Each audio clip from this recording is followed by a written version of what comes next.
કચ્છ જિલ્લામાં કમલમ ખાતે પાર્ટી દ્વારા સેન્સ પ્રક્રિયા હાથ ધરવામાં આવી છે. નિરીક્ષકો ભરત ગોહિલ, ગૌતમ ગોસ્વામી અને ભાનુ મહેતાની હાજરીમાં જિલ્લા પંચાયત પ્રમુખ તેમજ ગાંધીધામ મહાનગરપાલિકાના મેયર પદ માટે સેન્સ લેવામાં આવી. સાથે જ 5 નગરપાલિકા અને 9 તાલુકા પંચાયતોના પ્રમુખ ઉપપ્રમુખ માટે પણ પ્રક્રિયા પૂર્ણ કરવામાં આવી. પ્રાપ્ત માહિતી મુજબ દરેક પદ માટે 3 નામની પેનલ તૈયાર કરીને પાર્લામેન્ટરી બોર્ડમાં રજૂ કરવામાં આવશે. આ પ્રક્રિયામાં ધારાસભ્યો, સાંસદો અને મંડળના હોદ્દેદારો ઉપસ્થિત રહ્યા હતા.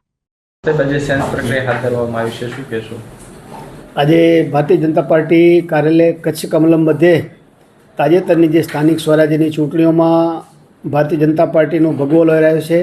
સમગ્ર જિલ્લામાં આઝાદી પછી પહેલી વખત બધી જ નગરપાલિકાઓ, બધી જ તાલુકા પંચાયતો, જિલ્લા પંચાયત, મહાનગરપાલિકા એમાં ભારતીય જનતા પાર્ટીના ઉમેદવારોએ ભારે બહુમતીથી એ ભારતીય જનતા પાર્ટીના ઉમેદવારો જીત્યા છે. ત્યારે આગામી સમયમાં જે પ્રકારે પાર્ટીની પરંપરા પદ્ધતિ છે એ પ્રમાણે હવે જે નવી વરણીઓ છે એ પ્રમુખ, ઉપપ્રમુખ, કારોબારી ચેરમેન, શાસક પક્ષના નેતા અને દંડક, એટલા માટે વરણીઓ માટે અત્રે પ્રદેશમાંથી નિરીક્ષકો તરીકે શ્રી ભાનુભાઈ મહેતા, શ્રી ભરતસિંહજી ગોહિલ અને શ્રી ગૌતમ ગોસ્વામી એ પ્રદેશના આગેવાનો અત્રે સેન્સની પ્રક્રિયા આજે સવારે ચાલુ કરી છે. સૌપ્રથમ નખત્રાણા તાલુકો, શહેર અને એમ અલગ અલગ તાલુકો, નગરપાલિકાઓ અને ત્યારબાદ જિલ્લા પંચાયતને છેલ્લે મહાનગરપાલિકા, આ પ્રકારે સેન્સની પ્રક્રિયા આખો દિવસ સુધી રહેવાની છે. જે ઈચ્છુક દાવેદારો છે, પોતે જે પ્રમુખ, ઉપપ્રમુખ કે બાકી જે પદ છે એના માટેની માંગણી મૂકવાના છે, એ બધા અત્રે માંગણી મૂકવાના છે.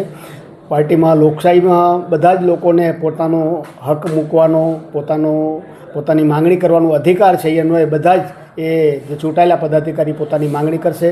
સંગઠનના લોકો પણ જે અપેક્ષિત શ્રેણીમાં સંગઠનના આગેવાનો એ પોતાની રજૂઆત કરશે અને કુલ મળીને આ સમગ્ર પ્રક્રિયા દિવસભર ચાલવાની છે.